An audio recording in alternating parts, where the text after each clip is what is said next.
Audi A6 Allroad, alors quel est le reflet de cette voiture? Ça c'est vachement intéressant. Moi je vois quelqu'un qui a un polo blanc ou une chemise blanche à la montagne sur les routes de vallée avec plein de virages et quelques graviers. Moi personnellement je suis assez fan des véhicules Audi Allroad, c'est-à-dire tout terrain. Et en règle générale je suis assez fan on va dire de ce genre de produit. C'est un véhicule de 2013 et il y a une question qui est vachement intéressante, c'est est-ce que ça a mal vieilli comparé aux véhicules actuels? Alors, il faut bien distinguer deux choses quand même, c'est-à-dire que les véhicules d'aujourd'hui, les 2023, il n'y en a pas beaucoup sur le parc, on va dire, automobile, que ce soit français ou européen. C'est-à-dire que pas tout le monde a acheté une voiture neuve aujourd'hui. Moi, je trouve que ça n'a pas du tout vieilli, c'est-à-dire que esthétiquement, que ce soit l'avant du véhicule ou l'arrière du véhicule, il reste d'actualité. En tout cas, ça, c'est un avis personnel, mais moi, je trouve que c'est une très belle voiture. Et en tout cas, c'est vrai, je dois l'assumer, je suis assez fan de ce genre de véhicule. Donc forcément, je ne suis pas objectif. Je ne vais pas vous mentir, j'aime beaucoup ce véhicule. Les gars, surtout, c'est pas mon véhicule, c'est le véhicule d'un frérot sur TikTok. Et il m'a envoyé quelques photos et quelques vidéos directement via Instagram. Donc si vous êtes intéressé pour que je présente votre véhicule, bah, vous pouvez directement m'ajouter sur Instagram. Surtout, ne m'envoyez pas un long pavé. C'est très convivial.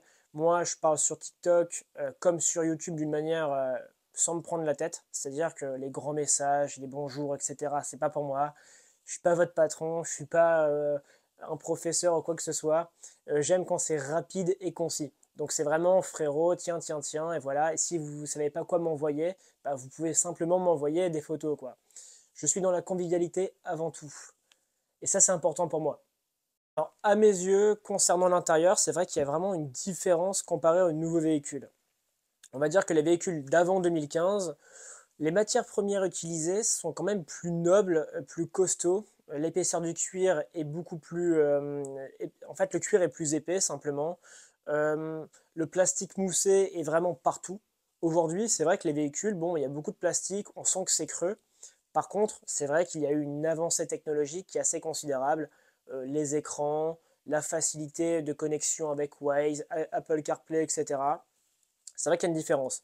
Mais moi, je trouve qu'en tout cas, quand je vois la sellerie de cette voiture, bah, je suis fan. J'aime beaucoup. Combien ça coûte? Bon, je peux vous sortir des prix n'importe comment. Donc là, je vous ai donné un exemple à 17 000 euros. Ça va dépendre évidemment du kilométrage et des options. Celle qu'on m'a envoyée, c'est une full option. On va dire que c'est entre 15 et les modèles avec peu de kilomètres, c'est on va dire 22-23 000 euros. Après, bien évidemment, certains vont dire que c'est cher pour ce que c'est, d'autres vont dire que c'est pas forcément très cher pour ce que c'est. Moi, je considère que c'est correct. La seule chose qui coûte cher, évidemment, c'est l'entretien. Parce que là, vous êtes quand même sur un véhicule bah, qui est premium, qui est très classe. Et donc, le jour où vous allez devoir l'entretenir, ou bien remplacer une pièce, bah, c'est vrai que ça peut coûter cher, évidemment.